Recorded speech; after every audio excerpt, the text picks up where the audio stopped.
Hello and welcome to the Science Fiction and Fantasy Factory. I'm your host, Mookie Spitz, and I'm thrilled to have James Stuart Kinsey in the factory with us today. Welcome, James. Thank you very much for having me. I appreciate it. You're giving the world the Gifts of Olmith. Is that the proper pronunciation? Olmith? Yeah, Gifts of Olmith, Olmith. I very creatively renamed the world from old myths.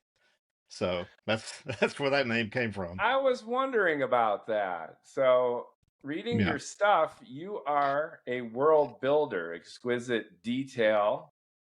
You've got races and magic and the full pantheon of fantastic fantasy elements in there, which we can go into. You've even got a map on your website. We'll put links in the description below to access your website. You've got books in the works, and I think you're ready to Yes. release your vision to the world. I'm trying. I put a lot of work in on world building, but I wanted to avoid the world building disease where you just continue and never write. So I built a large world. There's only three races: humans, elves, and dwarves. But the first book, Strand of Hope, takes place in maybe a 30th of the whole world inside one mountain range. The Strand of Hope is a book about the dwarves, who in my world are called the Drungar. Then the second book will be with the elves, who in my world are Ellen Boole. And then the third book is on the humans. So I'm trying to do the world building for the reader in three books. And you've got the short story that you've shared too, The Emperor's Bath, which I found equally entertaining. It's got a different style. It goes with a faster clip, and you're less expositional and more into just the action of it. Probably because you don't have that expansive palette. You're getting to it, and I found that entertaining as well. Right. It's on my website. I try and put a short story every month on there. A new short story is kind of back building for the world. In the first book, Strand of Hope, the term Emperor's Bath is used by one of the characters, and I believe it's something along the lines, such a pleasant name for a site of treachery. So it's just a short story, but it kind of explains where the big bad came from into the story, which would be the Imperium in my world. So. I'm not going to give out any spoilers, but the mighty fall and are replaced. And I find your writing interesting, especially in juxtaposition to your professional career, which I think is worthy of getting into a little bit, seeing as it might even influence some of your exposition. Can you share with us your many years as a crime scene forensics expert? Well, I was in the Navy I did 4 years in the submarine service in the Navy, and I got out and I needed something to do. Uh, and I had a hint there was a job at the local police department that I was at, and I'd worked at the front desk for way too long and found out that's the most boring job in existence. And I knew some of the crime scene people, and we talked over the years, and they thought I should try out for it. And it turned out I had a pretty good knack for it. So I did that for 32 and a half years. I'm retired now, but when I retired, I'd literally spent half my life walking in and out of crime scenes. And in that process, I saw a lot of really bad things happen to a lot of people. But I also saw a lot of people do really good things. And I try in my books, uh, it's kind of stuck between heroic fantasy and epic fantasy. There's magic, but it's not it's not Tolkienish. But most of my protagonists are imperfect people, or elves or dwarves, uh, who go up against pretty much impossible odds and do their best because it's the right thing to do. So, unfortunately, some of them don't make it, but that's the way life is. I dare say you must have seen some things over 32 years walking into situations that most people would conscientiously avoid, let alone likely never see, hopefully. Yes, I think there's some things that we were not designed to ever witness, but sadly we do, and it can be very detrimental to the mental and physical health of people in the field, be it crime scene people, law enforcement, emergency medical people, things like that. Um, and you have to, well, you don't have to, but there's a defensive wall that goes up, and you can kind of become apathetic.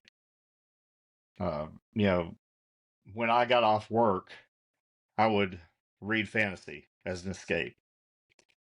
I'd One of my sons and I would go to all the bad horror movies, just so we could laugh at how bad they were.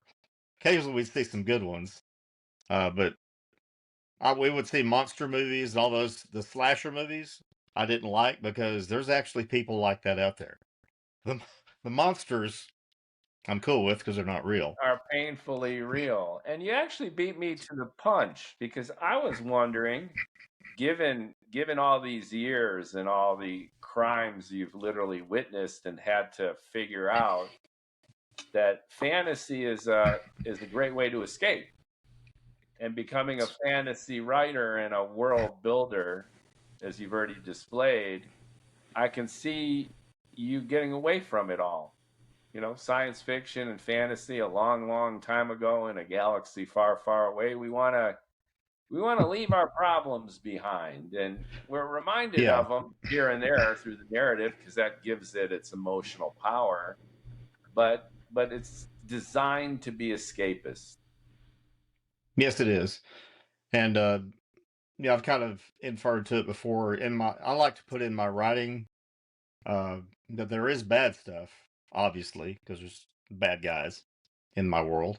But good people can make good differences, and good people aren't. Well, nobody's a perfect person, but whether you're a dwarf or an elf or a human, there are good folks among them, and they will kind of lift the tide to raise all ships, basically. How did you land in this kind of a world? I mean, as a fantasy writer, you've obviously got pretty much limitless options. Are you a diehard Tolkien fan? Did that appeal to you the most? Does it come naturally to you to dovetail off some of that Middle Earthish ethos? I think it does. When I grew up in north central Texas, uh, the population of my town was 100. So small town, and I was the only kid my age, probably between 2 and 4 years either side. So my imagination provided most of my entertainment. And then I started reading, and I started out reading the old Edgar Rice Burroughs Tarzan series. And for a young kid, it was great, you know. So I read all of those, and then I discovered John Carter of Mars, which is also Edgar Rice Burroughs. And one of his phrases he used continually through that, John Carter would say, "I still live, regardless of how bad the situation was." That's a real good thing to hang on to. And then, and I think I was a sophomore in high school, and I'll throw her name out there. Her name is Mrs. Sandra Jones, and she was my English teacher. Uh, and we had the creative writing section of English class, and I wrote out a story. It's about some caveman group, and one was born that was different than the others, and he was you know really basic stuff. But she gave me a good grade, And the next day in class, she walked to my desk and handed me a copy of The Hobbit. And I'd never really read fantasy until then, and that really changed. My mind opened up. So I went from there to let's see, everything from Pierce Anthony, and I shifted into science fiction with Asimov and Bradbury. All his short stories are wonderful. Robert E. Howard, I discovered Conan and all that. Then Michael Moorcock with the Ulrich series, and then a great series, The Princes of Amber with Roger Zelazny. Oh, I have to interrupt you because that's one of my personal favorites too. Well, you have good taste. And the multiverse backdrop really stuck with me. So my own science fiction novel is a multiverse take. It just stuck in there. Mm-hmm. And I loved just the whole mechanism of going universe to universe, and that mix of science fiction and fantasy was so fresh. Yeah, and it's I'm not really sure where the whole multiverse thing started. Moorcock did some with his Eternal Champions, but Zelazny is a heavy hitter in the origin, I think, of the multiverse. So, and then now you've got the Mookie multiverse. There you go. I'm doing all the different things. Mm-hmm. Spoiler alert, I just loved how random becomes the king at the end. Yep. I was rooting for him all along, kind of the Loki of the series. Yeah, another guy, Benedict, was one of my favorites too. He was kind of the foil to random in ways. Mm-hmm. He brought a sense of class and chivalry, whereas random was just the Loki of the nine. But great stuff. I see some of that in your work, reading the Strand. On the surface, it's Tolkien-esque in the sense that you've got the dwarves and the elves and the humans, Mm-hmm. and then you've got the Olmith world, which is a little bit like Tolkien's layout. But where you differ is in some of the dimensionality and maybe some of the influences that you've cited too. Not one for one, but you get into more psychological depth, I feel, and then you've got your own different style to it. How did that evolve? Did that come naturally to you, or did you put this through your creative crucible? Some writers agonize for years, sometimes decades, to find their voice, and yours seems to come off very naturally, which is great. That's what you want a voice to come across as. How did yours come about? Well, I've always, as far back as I remember, I've been very observational of nature and people. One of my first memories of just actually observing things was the house I grew up in had peach trees around it, and it was great. You go out there and grab a peach right off the tree and eat it. But one day I was out there, and there's a spider called a cotton spider. It's a little black fuzzy spider with white dots. They're not poisonous, but they're jumping spiders. And I saw one hunting a honeybee that was getting nectar out of the peach stem, and it would peek up over the edge of the peach, and then move over a little bit, peek up another side, and just basically hunt it back and forth. Very intelligent. And it ended up waiting for its moment and running up and grabbing the backside of the honeybee. And then it was a tug of war. The honeybee got away, but it was interesting watching something in nature hunt. They were probably not aware I was there, even though I was a foot away. But I started, watching nature and how things were. And then as I got a little bit older, I started noticing how people are and how they behaved. And I was very young, and I remember thinking people don't act human. Yeah, very inhumane, I guess. So that that forwarded off. I went in the military, met all kinds of people. Most of them are great people. And then when I went into law enforcement and I started seeing a lot of the darker side, and that was an eye opener. Along the way, I started really realizing that there's not, beside decisions being made that turn bad or good. Um, I've taken DNA swabs from literal serial killers' mouths and hands and fingernails. And but I kind of took it on myself to treat them as a human being. I could not approve of what they'd done in any way, but I know if I had made certain decisions in my life, I could be on the other end of that DNA swab. I mean, there's no saying it's okay to murder someone or to rob a bank or anything like that. But I tried to treat them all as human beings who'd screwed up, and I found in speaking to them that way that they were a lot more cooperative. Um, so, but all that, I'm no psychologist or psychoanalyst, but I observe how people act in certain situations, both dire and great, and then it just kind of all stuck with me. So when I'm writing my characters, I try and think of, okay, this person's in this situation. You can make this choice. You can run away, or you can stand up for your loyalties and your duty to try and do the right thing. And I just kind of let that guide where it goes. I often start to think, okay, maybe I'm put too much into this, characterization of their psyche and their inner thoughts, that kind of stuff. But that's basically the start of that. Well, I think that's gold for a writer.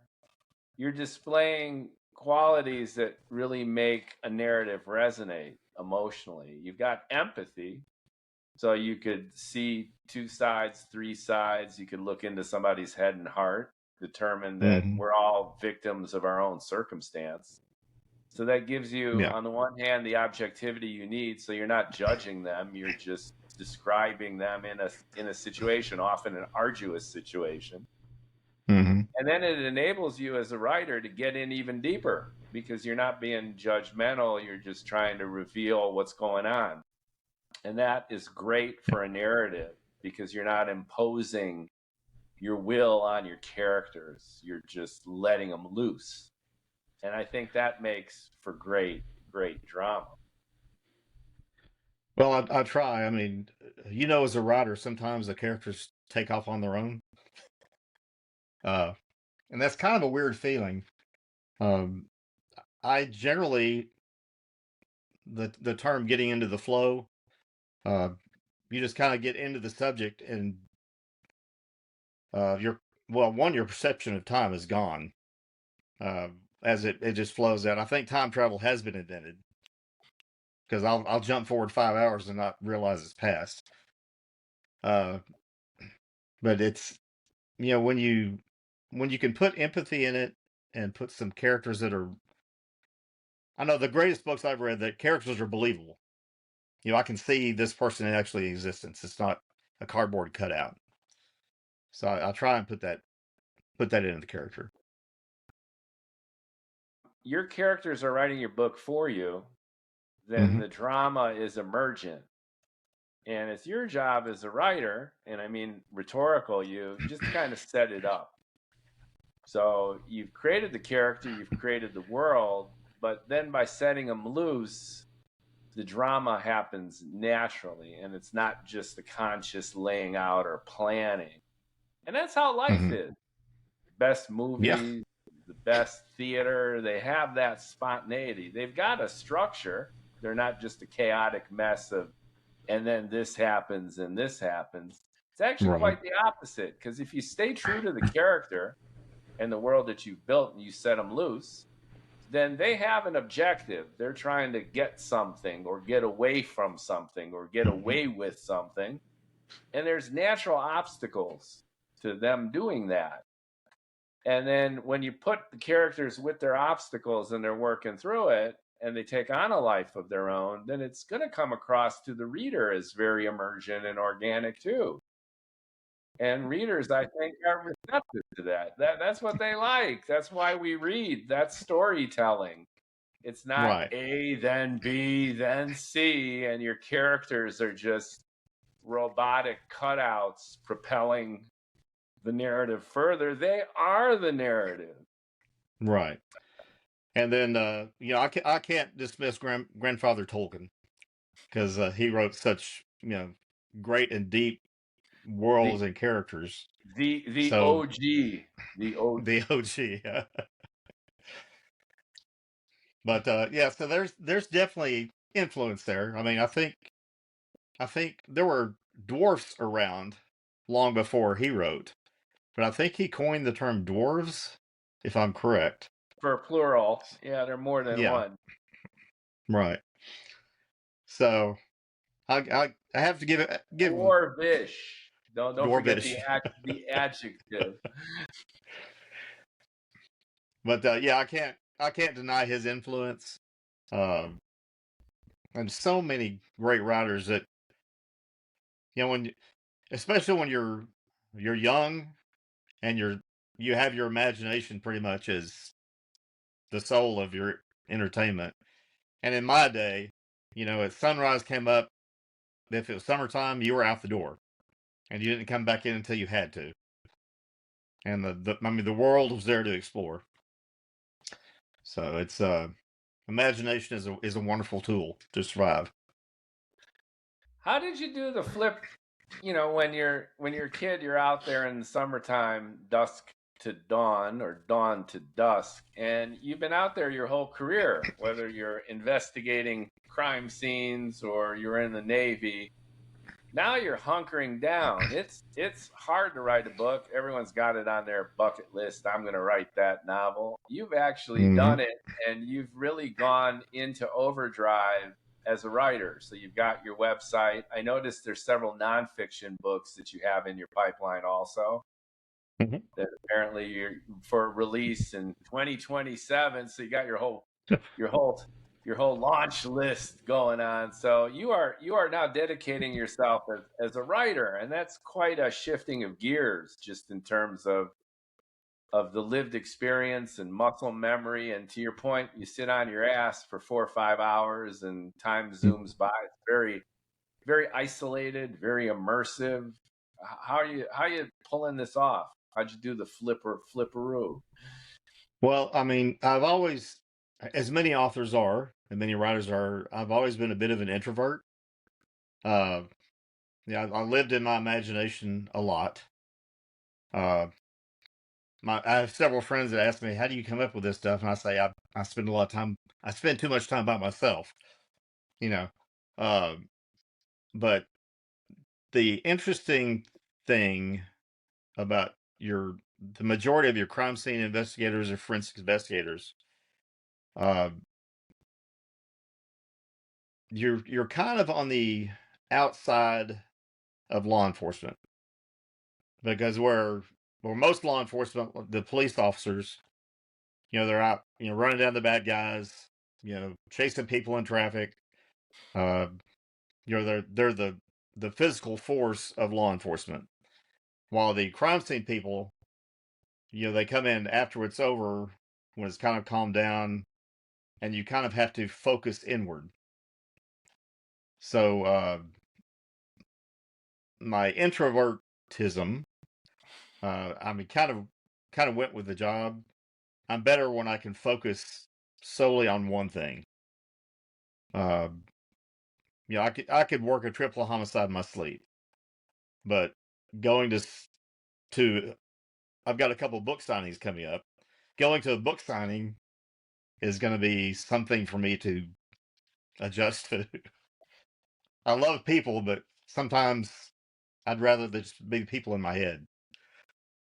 I can very much relate. I think I put myself in the extroverted introvert category. I love Uh-huh. talking one on one. These podcasts bring me a tremendous amount of joy, meeting writers like yourself, meeting business people. And I have some fluidity, so I'm never tongue tied or shy. I just love leaping into this. But put me in a room full of people or have me, spend hours trying to market my material, then it's a different skill set, it's a different aspect of Hmm. character, and I feel much less in my comfort zone. So I think we're all wired one way or We are. another. Yeah, and the on in my professional side, or before I retired, I would sometimes have to speak to people. In my career, I trained 35 other investigators because it was 32 and a half years. But I also had to put on training classes for officers.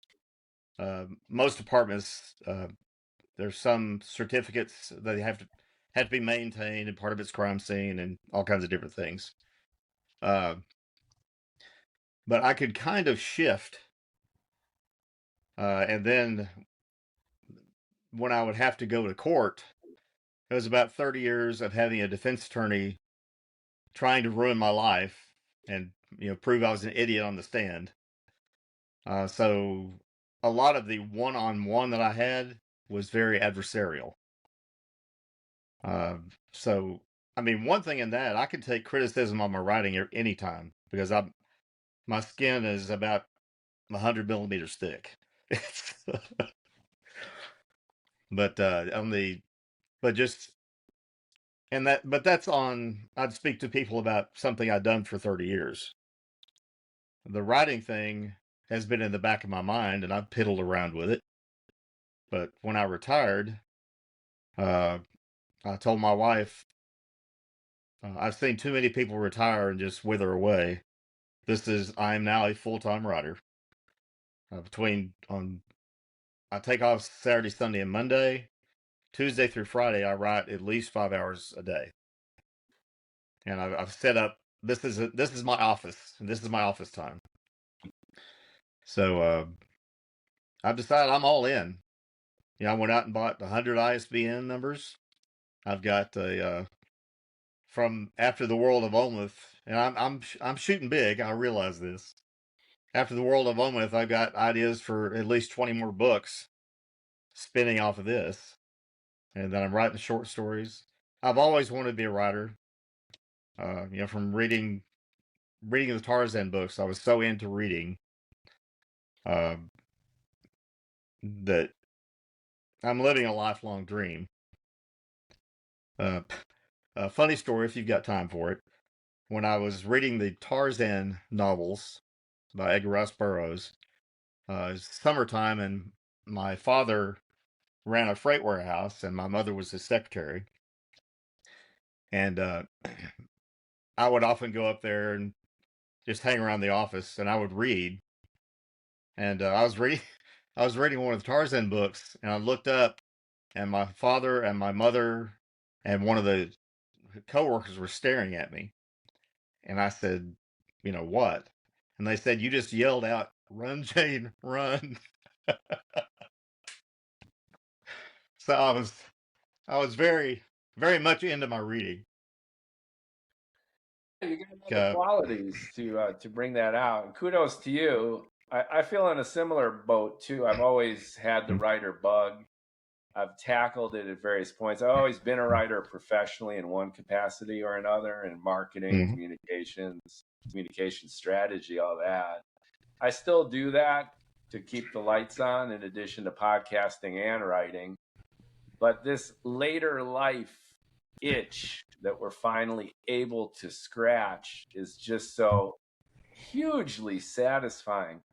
And what I found, and maybe you could relate to this too, is that the itch has been there for decades.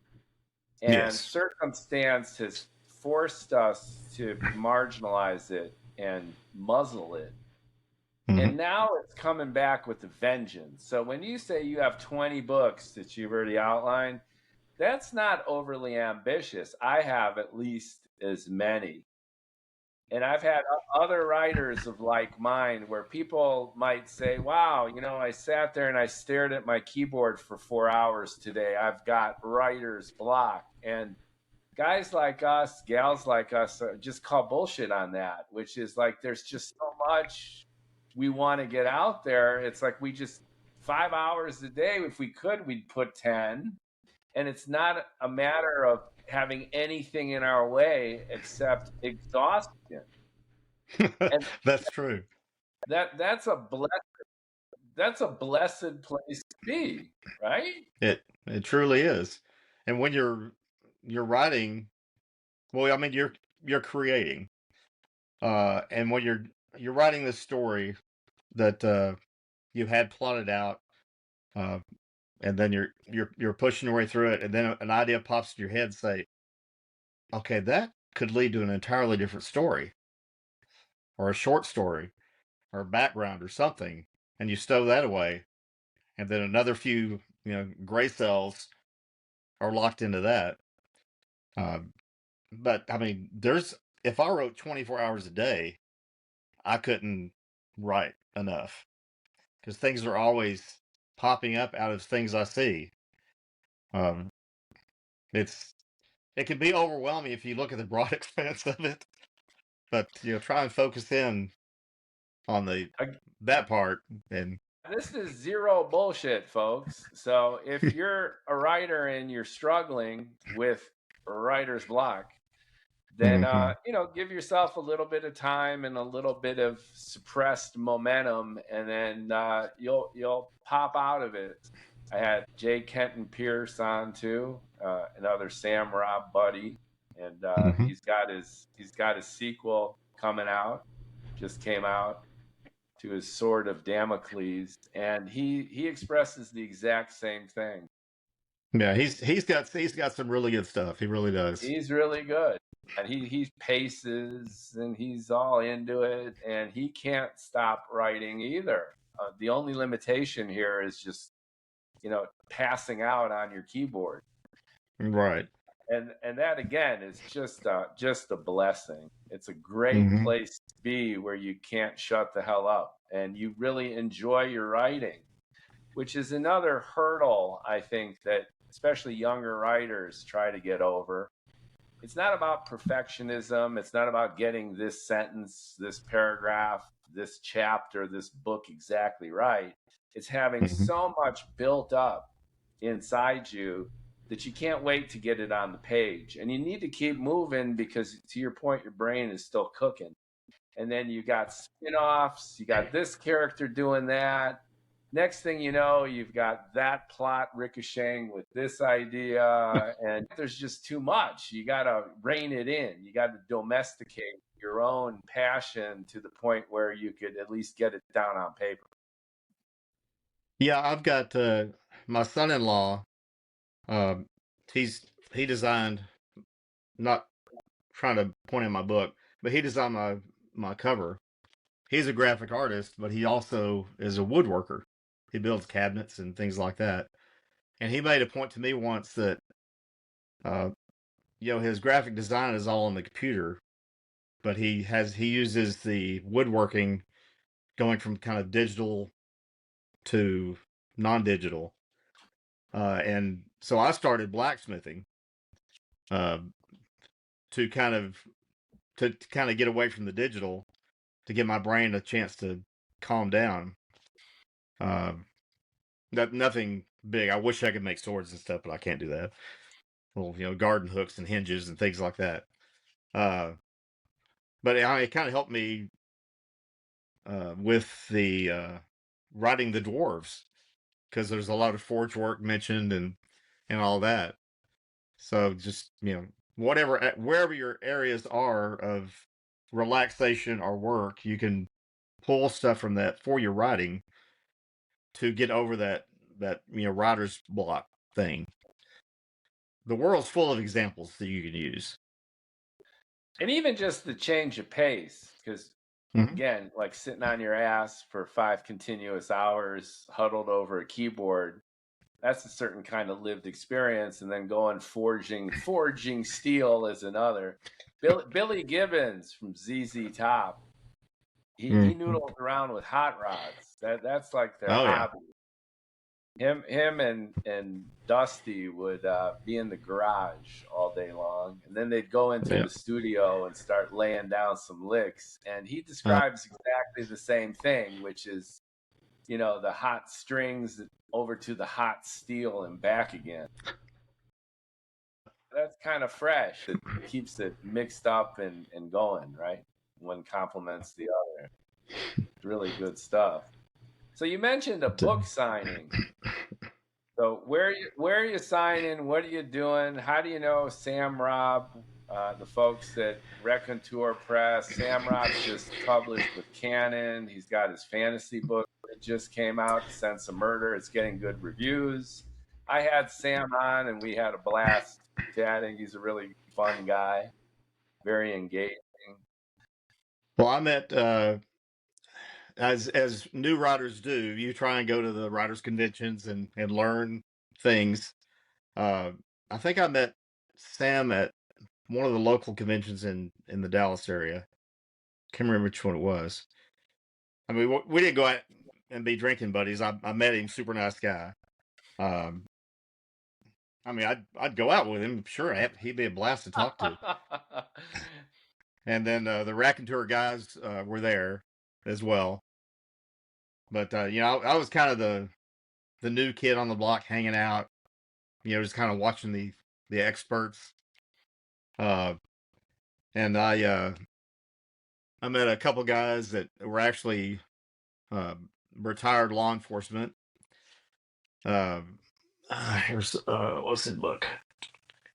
Fires That Forge by R.J. Hansen. He was one of the authors there, and met him. And they invited me over to sit with him. I felt like I was leaving the kids' table to go sit with the adults. They were super nice, and small world. I worked in two police departments, and it turns out he knows somebody I think actually took my place when I left that department.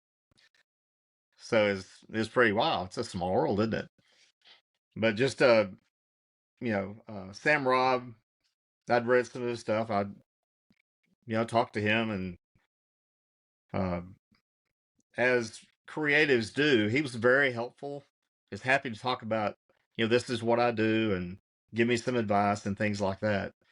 Everybody writes a little bit different and uses a little bit different techniques and things.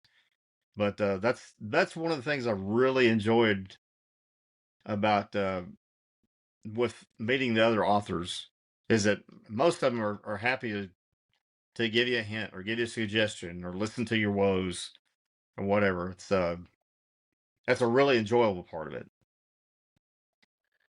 Some groups of writers are more inclusive than others. It depends. It's like people are people, right? So yeah, you stir some jealousy, or it might feel crowded, and you'd assume that writers would naturally be collaborative, but once again, some folks might consider it a zero-sum game or mutually exclusive. Like, my book gets published, so yours can't, or the other way around. You'd also maybe assume that a publisher or an editor or an agent would be conciliatory. Depending on the writer and depending on the group of writers, they'll be very friendly and inclusive. And I think that that's very healthy, because who could relate to you better than another writer who's sitting there doing that 5 hours, toiling in front of a keyboard? I mean, you got to be a little bit crazy to do this at all, especially these days. This is true.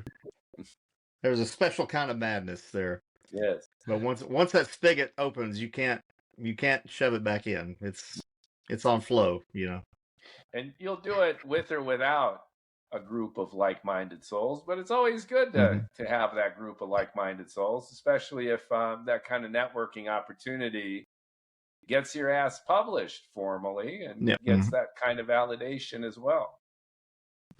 Yeah, it's I think I used the term with you before we started recording about the rising tides lifts all ships. I thoroughly believe that, because with all the AI junk that's flowing into the market, I think it will backlash, and people start realizing this. Okay, this person has really lived just something he's writing about, and I mean AI is great for spell checking and things like that, but it doesn't have the human heart and soul. So I think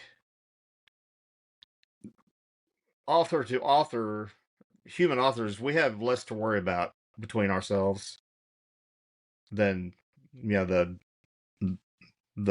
slop that's flowing into the publishing industry. I agree completely. I mean, some writers feel directly threatened, and I sometimes wonder if that sense of threat should precipitate a self-evaluation, which is if your writing potentially comes across as undifferentiated from AI slop, then ask yourself if you're really writing from your human heart or if you're just trying to do Mad Libs. Subject, Yeah. verb, object. I've spoken to some writers too where, well, I just tell stories. Well, it's great to tell stories and it's completely legit. And that's what our readers want, is stories to be told. But is it coming from here? Is it coming from some of your lived experience? Or are you just making this shit up and thinking what would be interesting for a reader to potentially see?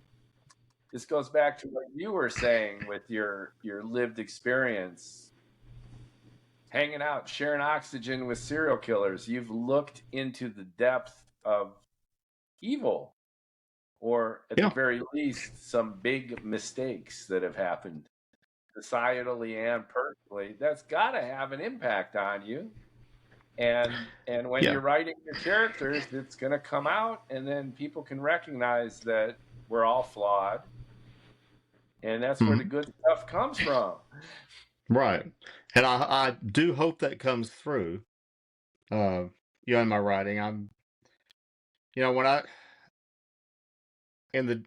I would love for, to sell 1 million books, and I would love my writing to be at least support itself. But I really, truly, honestly, write my books so my kids and grandkids can say, "Hey, my dad or my granddad wrote this cool story once." Just I have no illusions that I'm going to be this rich, Stephen King kind of guy. But I want the stories that I write. I try and write, okay, if I'd read this when I was a kid, I would have really enjoyed it. And I've got 7 grandkids, and I would love them all to say, well, they call me G. They said G wrote this cool book. That would just be great. That sounds very sweet and warm and empathetic. I'll conversely fess up that the only person I'm really looking to satisfy is myself. Now, I think it's entertaining, the stuff I write, especially my science fiction book, I think is a blast. I think it's got a select audience.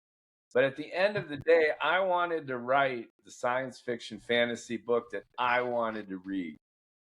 Like, what would be the perfect book? It's got a frenetic pace. It crosses genres. It has the world's biggest loser as its protagonist, getting into crazy shit. And to bring it all together with some hard science fiction and some philosophical stuff. And I went for it. So that's deeply satisfying to me.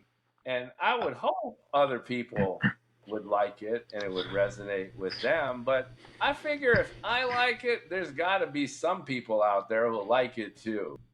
I guarantee that, sir. Usually the case. If you got a minimum level of competence, I submitted a treatment to Sam Robb, and all he really wrote back was, well, your grammar is good. You know how to punctuate. I was like, all right, well, great.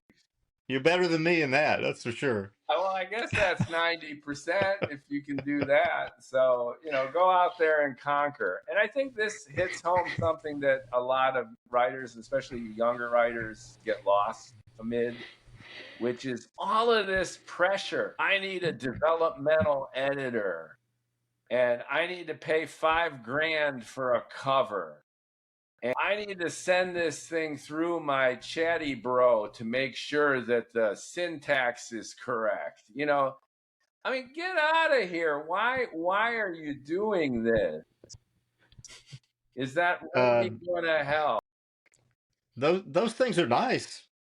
If you're going to afford Go $5,000 for for a it. cover. Those tools are useful. And a $5,000 cover, maybe it'll be more effective than one that your niece put together. I don't know. Maybe that's the case. But the point of a book is the story.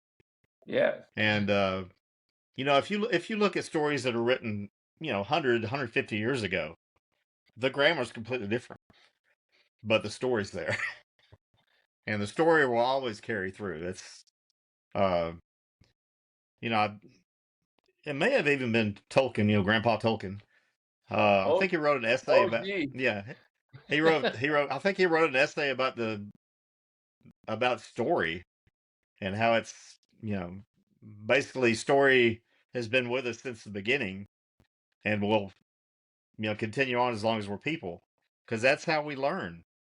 It used to be just orally across the campfire, and then people started writing it down, and then the Gutenberg press came around, and now with computers, and I can sit down at my desk and write up a story on my computer and print it out on my printer or send it into a printer.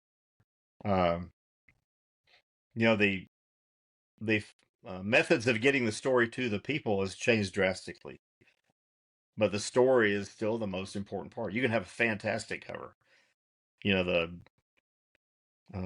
Frank Frazetta's back in the Conan days, great covers. They drew your attention, but best ever, iconic, absolutely yeah, iconic. That was the I mean, I've best. got a Molly Hatchet cover on my speaker that's got a Frank Frazetta picture on it. Right, I remember that.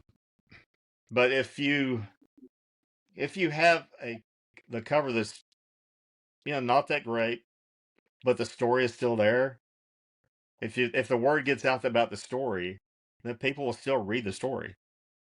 And then with ebooks and everything like that, um, I don't think. Well, I'm probably wrong, but I don't think the cover makes that much difference on that because it's tiny. But the word of mouth gets out about this is a really cool story that I think you should read. The story is the important part, and I've gone on way too long about that. I apologize. No, it's completely on point. And sometimes the shitty cover will create its own kind of style, right? If the story is so good that it becomes iconic, then the aesthetic retroactively retools what's considered awesome. This happens all the time, and fashion oscillates back and forth often between extremes, from minimal to maximal, from art nouveau to postmodern bullshit. It's always in flux. So if you're chasing a trend, and if you're trying to appease rules that you picked up in a workshop, or don't use adverbs, or follow this rule or that, again, it could prove helpful for the basics. But if you got the basics down and you feel it here, let it loose and make it happen and satisfy yourself first and foremost. And who was it? I think they just won some big award. A guy wrote a book, I think it was all one sentence. He won the Nobel Prize for Literature. He's Hungarian. Yeah. So, hey, I guess there are no real limits there. There are no real rules, and I call bullshit on that. Yeah. And that's a whole other layer of pretentious horseshit, where ideas mapped on top of ideas. Where's the story in that? I don't know. Who am I to judge? But I hope he finds one person that actually likes this stuff, because I hope that for you and me as well. Apparently, the Nobel fucking Prize Committee found it enjoyable enough to give him the award. So there you go. Yeah, awards are temporary and fleeting. I'm not bitter either. It's all right. Speaking of getting stuff out there, though, you mentioned a book signing, and you've got stuff in the works. So you got Strand in the works. You're giving your novellas out or your short stories for free on your website, and you're clearly at least beginning to develop a marketing strategy. Now, this is a whole separate topic. Now, we've just spent at least 10 minutes talking about we just do our own thing and we please ourselves and our grandkids. And now it's only natural to transition to, well, what are we really trying to do to build an audience? Right. Well, I was another thing, talking to other authors who are willing to help. I spoke to a friend by the name of Jalen Fisk, and she writes short stories, actually cross-genre short stories. And she told me that there was a couple places in the Dallas area, which is where I live. One is called Madness Games and Comics, and it's in Plano, Texas. And if you're in this area and you like fantasy or something like that, you know that place. And there's another place that's in Plano. I've got that on July 11th, which is a Saturday. The Saturday after that, I'll be in Denton, which is another city right here, at a place called D20 Tavern, and it's a craft beer and wine tavern, but they cater to people playing board games. They've just got massive amounts of seats and tables and board games you can pull out, and they also have rooms that Dungeons and Dragons players can rent out. So they've both been very gracious, saying, "Well, you can have a book signing here." They would so love that's your great. shit, James. I think they would love your stuff, really, because it fits I hope so. attitude, especially the D&D people. Yeah. And then giving you some credit here. I just joined Substack to kind of check it out and read what other authors were saying, and you invited me to your podcast, and I was wow. Come To on me, board. it's a big step for me. So I'm hoping in some way it benefits you. It's already benefited me because I've already told a couple of people I'm going to be on a podcast. I get a lively guest with great point of view, new content, new perspectives, and hopefully I can help you get the word out a little bit in terms of your writing and your aspirations in terms of just connecting with people. Well, that is greatly appreciated, sir. Oh yeah, I appreciate you and your time and going out there and selling your books, setting up a little table and getting those little stands and putting the books out. There's really nothing like it. I've done several of these cons and conferences like Pasadena, LA Comic Con. I did the LA Festival of Books too recently. It was a group of writers that I was hanging with, and then we shared a booth. And it's just great. There's nothing like pitching your stuff in person to people who are curious. They'll pick it up, they'll look at it, they'll flip through it. You tell them the story. You kind of adjust the story based on what you think they might be more into, because there's a million ways to tell your story, right? Do you focus on your protagonist, Brune? How do you pronounce him? Brune? Brune, yeah. Brune, yeah. So you say, well, Brune, he's got this, or you focus on the bad guy. And it's fun to kind of work your pitch. And when they actually buy based on holding your book, hanging out with you, you've made a connection. And it's the ultimate affirmation that they like you, they like what they heard. They actually give you some green and walk with your book. Now, whether or not they read it, whether or not they like it, doesn't matter. It's beyond your control. But in that little slice of life, that window when you shared space and you were able to tell your story in person to a real human, that's a great, great experience. Well, I am looking forward to it. I'm a bit hesitant, but I'm sure I mean, I was hesitant about coming on your podcast because I've done a bunch of And podcasts, you're doing great. but I mean, it's been a great experience. You're, like I said, I'm used to years and years of a defense attorney getting in my face telling me I'm an idiot. You haven't been that way. I appreciate that. No, it's my goal to do the opposite. And if I can give you one little tidbit, practice what's usually called the elevator speech or the little pitch. Like how can you describe your content in under 20 seconds in a way that could draw people in? You don't have time to go through the whole story. It's got to be something that gets them going. And then what is your book similar to that would attract their attention? So in Hollywood, they'll usually pitch a movie like this is Jaws meets Raiders of the Lost Ark in Nakatomi Plaza of Die Hard. Now, what the hell does that mean? I don't know.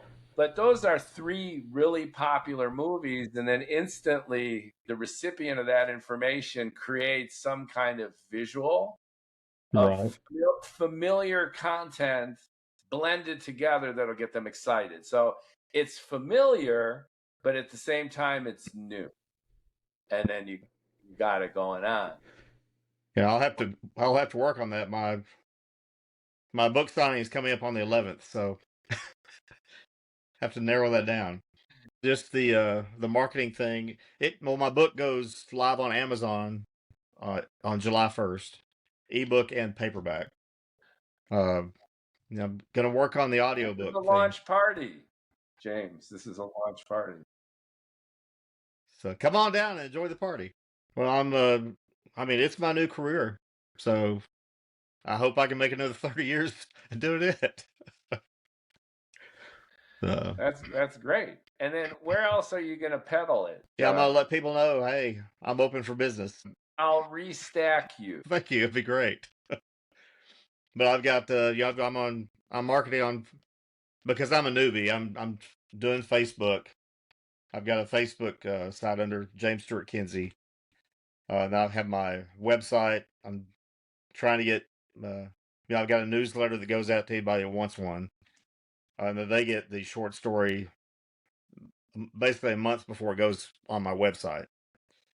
The one that's about to go on is called the Loomgren, which is basically a magical item that's in the story.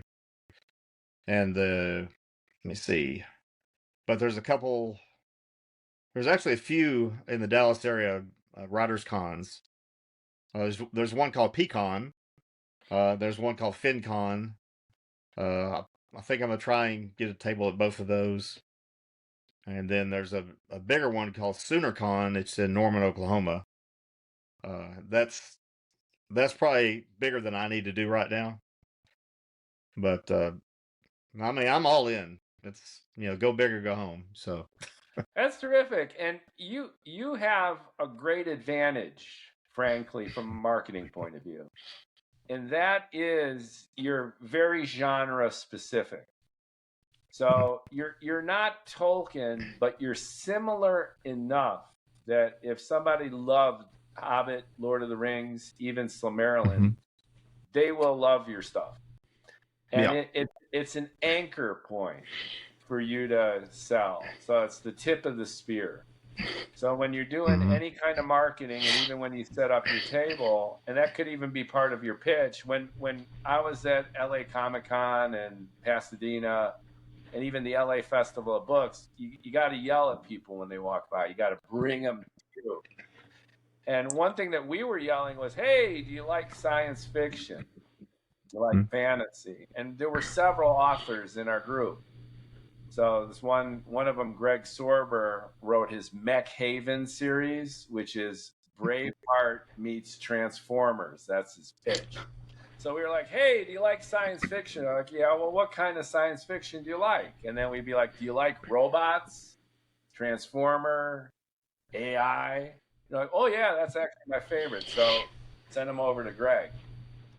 Right. And then if they liked Ender's Game, for example, then Ingrid had her books in another corner. So people buy from a vantage point of familiarity. And if you can Okay. excite them about what they already love, then it's just an easy reach for them to engage with your content. It's an anchor. Well, that's very good advice. Thank you. Don't be shy to consider yourself like JRR 2.0, because I read The Strand in your short story, The Emperor's Bath, and I was bathing in that ethos. And again, you are qualitatively different, but you're enough like him to use that as a tip of the spear or a springboard for getting people to be excited about your books. They need that frame of I'm really afraid to commit hubris here. No, don't hesitate at all. Don't feel like he was the man and you're cowering in the shadows. People love that. People need that familiarity. In contrast, I have trouble selling and marketing my science fiction book because it's cross genre. It's got science fiction, it's got even hard science fiction. It's got fantasy elements, but it's also got contemporary romance even, and zany Hunter S. Thompson style shenanigans. So it's a blend, and it often shifts gears page to page and even scene to scene. So it doesn't fit comfortably in a category. And that's hard for me to sell because people are like, what the fuck is this? Well, Mookie, let me tell you a truth about life, okay? Real life doesn't exist in a single genre. Real life goes uh, from drama to doldrums to sadness to depression to happiness.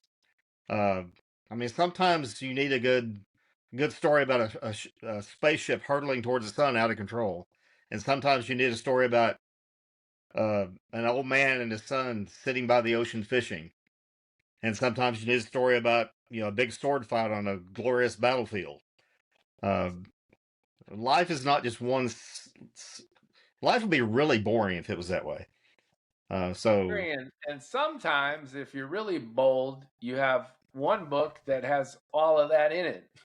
You have The Old Man in the Sea, and then you have Braveheart, and then you have Lord of the Rings, and they're all kind of coexisting. So if you could pull it off, more power to you. But I agree wholeheartedly, which is bring in what you can and talk about what you know, and then roll the dice, let it play out. But I right. am trying to give you encouragement that from a marketing and communications point of view, you have your niche. So if you've got a bunch of people at that event playing D&D, they would just eat your book up because they feel that that's a natural extension of the worlds that they love to create with every game. Well, I'm going to use that as a buttress to build myself up, and step out from behind the table. I think I'm giving you sound counsel here. I think you are. Pump it up. Miller High Life. Miller High Life is the champagne of beers. Oh yeah. Remember that? It's the champagne of beers. Now, what? Well, basically, what they're saying is that they're the classy beer, but you need a frame of reference. It's not orange juice or seltzer. It's beer. Got the lane, be in it, but then make it a little different, make it a little special, and then you got it. You'll own them. They'll love you. Well, thank you. I appreciate that. Thank you. Speaking of which, though, you've got some nonfiction that you're working on too, and then talking about different genres. You've got the Olmith world. Are you thinking of branching off or even doing side projects from Olmith that are a little bit different style? In my grand scheme of things, I've actually got kind of on a bucket list in the same world of Olmith, going way into the future, like from fantasy times to modern urban times. I'm actually I've got a book in my mind and basic outline of an old crime scene guy that just wants to retire. Bing, bing, bing. You're leading the witness. You know where I was headed. Yeah, this weird, fantastic murder happens, and they're not Right. letting him retire until he fixes this thing. Right. Bingo. Bingo. And it's got a Zelazny-esque quality to it, right? And going back to, you were talking about your writing style. Zelazny in the Prince of Amber, you had fantasy, you had sci-fi, you had multi-genres. So Yep. you're not alone, sir. Okay. Okay. Well, I appreciate that support. I sense based on your lived experiences and the enthusiasm that you bring to your writing, I don't think you could be contained in Olmith. You know what I mean? I think it's the world, but I could see it branching off into all sorts of other engagements, right? Other kinds of storytelling. Yeah, as a Christmas present from my wife, she retired 2 years after I did, and my office wall backs up directly to the room where she wants to do her hobbies. And shortly after, it was around Christmas time, and through the wall, I was writing my fantasy stuff. Through the wall, I started hearing Hallmark Christmas movies. So I wrote a little novelette called Bridges Over Christmas Valley. And it is actually on Amazon right now. But there's an elf maiden whose father and her run a Christmas Christmas tree farm. And she has a friend from childhood who's a dwarf.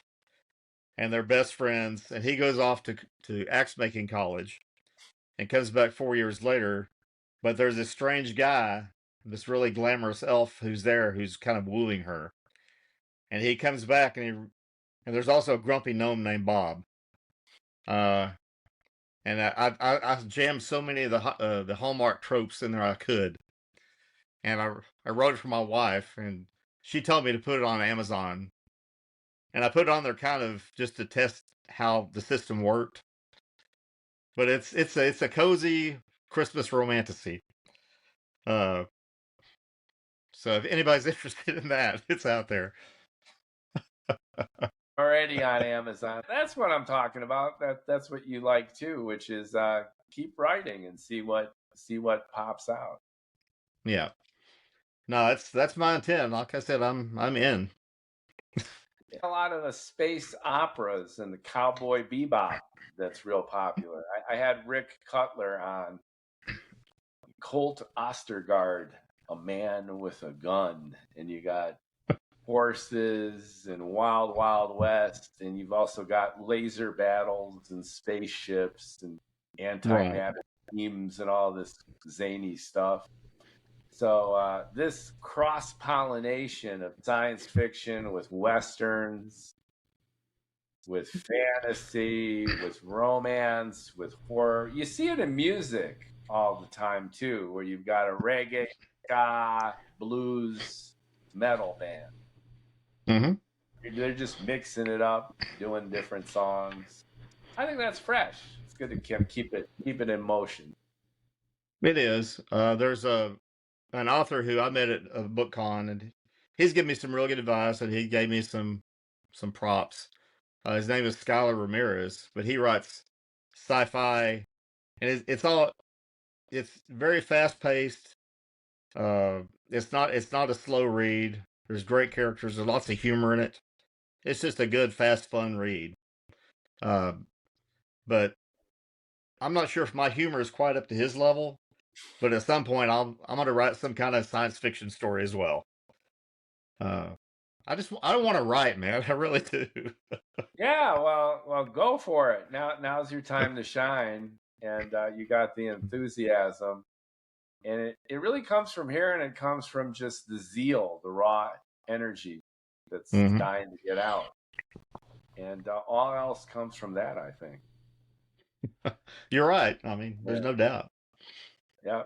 And then are you going to remain self-published? So Strand is going up under your Yeah, own it's going up. moniker. I I formed an LLC for myself. It's called Blood and Light Media. Uh, to publish my own books. Uh, well, one thing, because I'm sure I'll tick somebody off about something I write. Uh, but on the legal aspect, that might help me. Uh, but right now I'm self-publishing because I really don't want to wait to try and find a publisher to go through traditional publishing. There's nothing wrong with that, but I don't think I have time. I've got so much stuff in me that wants to come out. I'm with you. I don't want to go through the editorial process. I don't want to hustle too much, right? I just want to Yeah. get it out there. Same. Yeah. And from what I read, self-publishing is doing pretty well. So Yeah. And what I hear directly from publishers is even if we publish your ass, you're going to have to do most of the marketing anyway. yeah, and they take a bigger cut. So I want to be able to support my writing. This is my career, You're blessed also in the sense of not only having endless enthusiasm, but you don't need to pay the rent with your book sale. So obviously everything that you can get from it is great off the top, but it's not holding you back and it's not putting too much additional pressure on you, which gives you a tremendous amount of freedom too. Right. And I'm really blessed that I had 30 years in public service, and I do have a pension. I'm not going to short that list that at all, because I don't have to worry about buying a loaf of bread. Me and a couple of my buddies went to Robert E. Howard Days in Cross Plains, Texas, a couple of weekends ago, and the guy who wrote Conan and many other stories that most people don't know about. But that guy wrote for a living, paid by the word, got like a penny a word. So the people who actually support themselves fully by writing, I have 100% respect for those people. I'm blessed that I don't have to worry about that part of it. So that's a tough nut, right? I still have financial fire under my ass, and then there are opportunity costs in being a podcasting writing maniac. So some of that financial pressure actually motivates me a little bit, which is shit. It's like it's actually costing me money to do this, so I better make it worthwhile. So we each have our own motivating force. Yeah, the money that I spent, getting my website, getting my books printed and all that kind of stuff, I just accepted as that's the dues I got to pay, because I want my grandkids to say, yeah, my G wrote this book. Yeah, good for you. And I just want Mookie Spitz to say, God damn, Mookie, that's a good book. It'll be more than you saying that, sir. I guarantee. I got N01 here, so it's all good.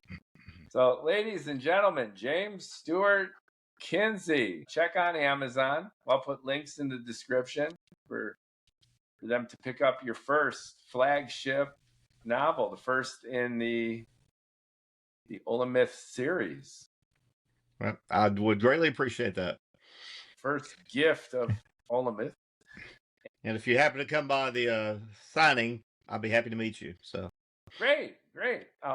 When is the signing? July 11th in Plano at Madness Games and Comics, and then July 18th at D20 Tavern in Denton. They're both from 12 to 6. Yeah. Too. Great. Get people out there who are local to you. So thanks so much, James. Keep doing what you're doing, and I'd love to catch up with you in 6 months or a year, see how you're doing and how the next installments are coming out. Well, thanks, Mookie. I would like to do that too. I really would. It's been great talking to you. It's super fun. So take care of yourself and keep cranking. Okay, thanks, sir. You're on a roll to making those grandkids proud. Thanks so much. I appreciate it. And I always forget, like, comment, share, everybody, subscribe to the Science Fiction and Fantasy Factory with James Kinsey. Thank you.